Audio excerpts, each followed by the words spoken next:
Uy, naba kay TikTok, kahibaw ba ka unsaon pagpadaghan sa imong mga followers sa TikTok?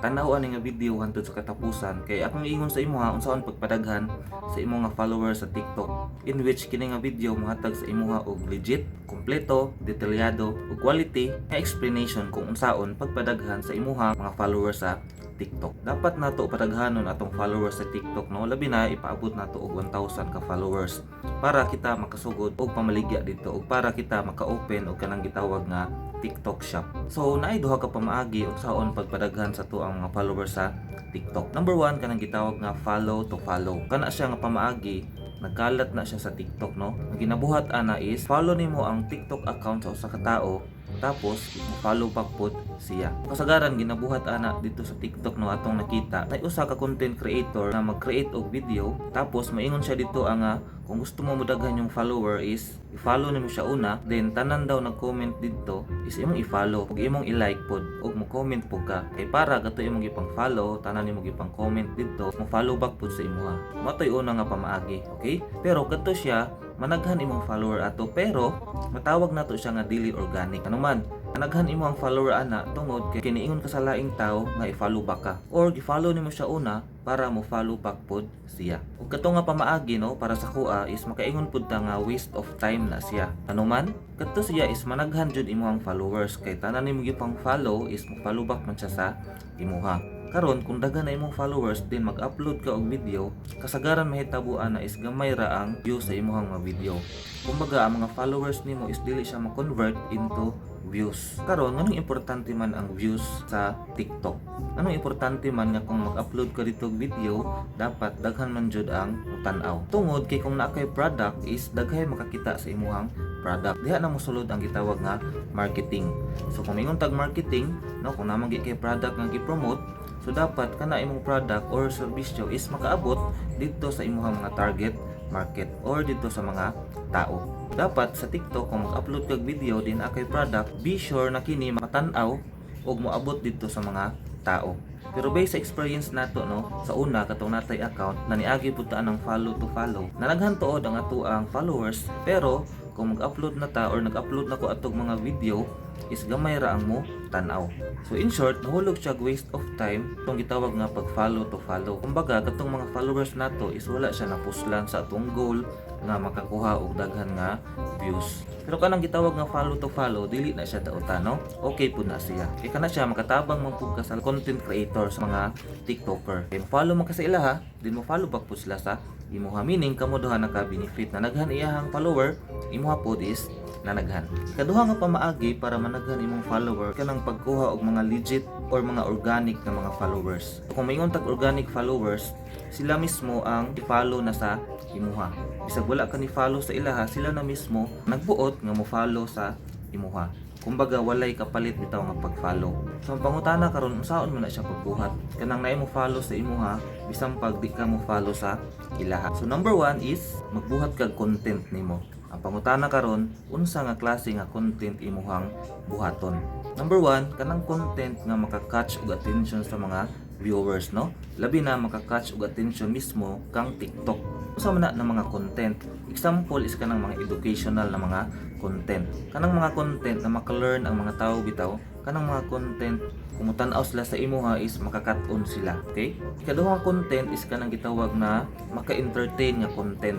Nindot na siya nga content kanang maka-entertain kay kanang magtan-aw sa imuha sa TikTok is malingaw sila. Ikatulo nga content is kanang gitawag nga tutorial na mga content, no? So kana siya nindot kay ng mga tutorial nga content para ang mga tao, ang mga kita na is kakat-on, maka-learn pod, no? Kana siya makita nimo na siya ng mga example sa TikTok, no? Daghay mga educational diha na mga content, daghan pa yung naga-entertain diha ng mga TikToker in which malingaw ta, ug na pa yung mga tutorial.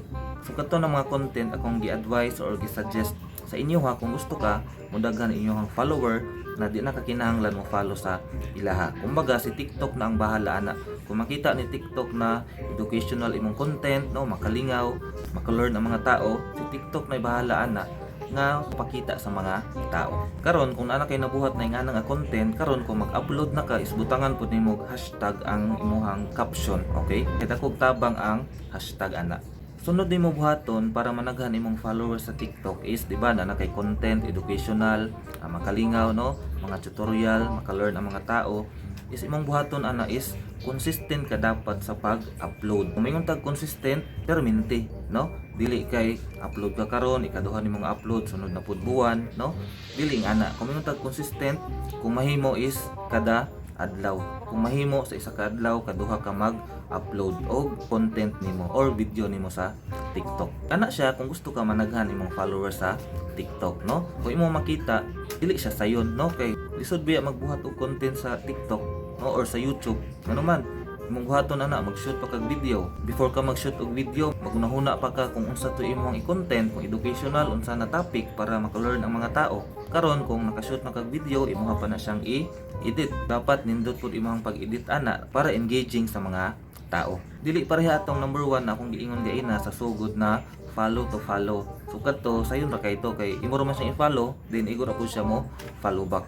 Pero mao lagi to, gamay ra ang views na imong makuha. Og ang views grabe ka, importante kaayo sa TikTok. Labi na kung nakay product na kina-promote. So akong advice sa inyo ha, ayaw mo kakapoy og upload permanente sa TikTok or sa YouTube. Basta mga educational lang o kanang malingaw ang mga tao og maka-learn sila. Ngano man, anong dapat man consistent ka sa pag-upload, no? Bahalag walay mo tan-aw sa sugod, no? Kay naay panahon ana nga makachamba ka or naay usa nimo ka video diha nga mag-trend, after ana is managhan na dayon ang mga followers ana, daghan na dayon ang panan-aw. Ug kana siya ato na siyang na-try. So karon sa akong TikTok, no, sa YouTube man nimo ni siya natanaw, sa akong TikTok is gamay pa ato ang followers, na pa sa 12,000 ka followers. Pero kato nagsugod to siya sa 0, meaning gamay pa kaayo, nagsugod siya sa 1, 2, 3, no, 5, gamay pa kaayo. Pero kadto akong gisugdan og upload kada adlaw og video which is educational, na usa ka video dito nga nag-trend, niabot siya 700,000 ka views. So after ato nanaghan dayon akong mga followers. Sampag di ko mo follow sa ilaha, sila na mismo ang mo follow sa ako, no, naghulat sila nga nakoy mga bag-o nga video nga i-upload kay sila daw nalingaw na educate, no, kana siya based na sa ilaha, makita to sa mga comment section sa akong mga video. Kaya ako mutuo ko kung nadyoy usa diha nga mag-trend, mo'y dahilan nga mo boom, mo improve, mo saka ang imong TikTok account mo, managhan ang followers. Muragod og music, di ba? Nay mga musician sa Pilipinas nga nisikat ni boom tungod lang sa usa ka kanta na ilang gibuhat. Example kanang Kamikasi nga banda, no?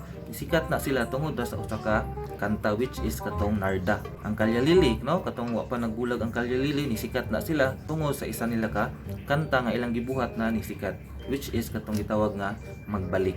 So after atong Narda nga kanta, after atong Magbalik na kanta, dito na ilhan pag-ayo og nisikat ang Kamikasi ug ang kanang gitawag nga Kalyalili.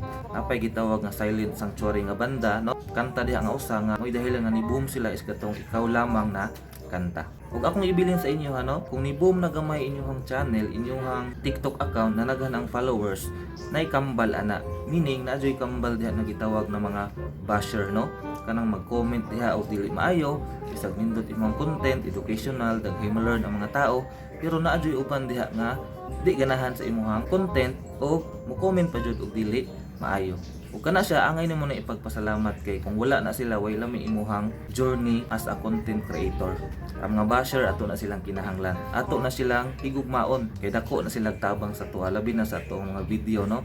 Kung mo comment na sila, dako na sila tabang. So dapat lig-on imong kasing-kasing, dili ka sakitan kung mag-comment sila og dili maayo. Imong buhaton, sagdan ra nimo sila. Katawin na lang, ayaw na lang reply, ayaw na lang patuloy. Pinaka-last, no, gamita imong TikTok sa maayo nga pamaagi, no, dapat ma-educate ang mga tao, ma-entertain, no, daghay ma-learn, kay at the end of the day ana mubalik na sa imuha, meaning maka-income ka sa imuhang TikTok account, no, nakatabang pa ka sa tao, maka-learn pa jud sila, no, malingaw pa jud sila, ug ikaw sa imuha as a video content creator maka-income ka, makakwarta ka. Ug kana siya atong sunod topic sa atong sunod nga video, kung saon paggamit sa TikTok na makakwarta na ka. Kay kani nga video nag-focus kung unsaon pagpadaghan sa imuhang mga followers, in which organic na mga followers. Sige mo to kay mulakaw pa pug ko. Salamat kay sa pagtan-aw og good luck sa imong TikTok journey. Unta imo ning gihuman nga video, i-apply nimo tanan ako ipang-ingon ani nga video. Sige, bye. Follow for more.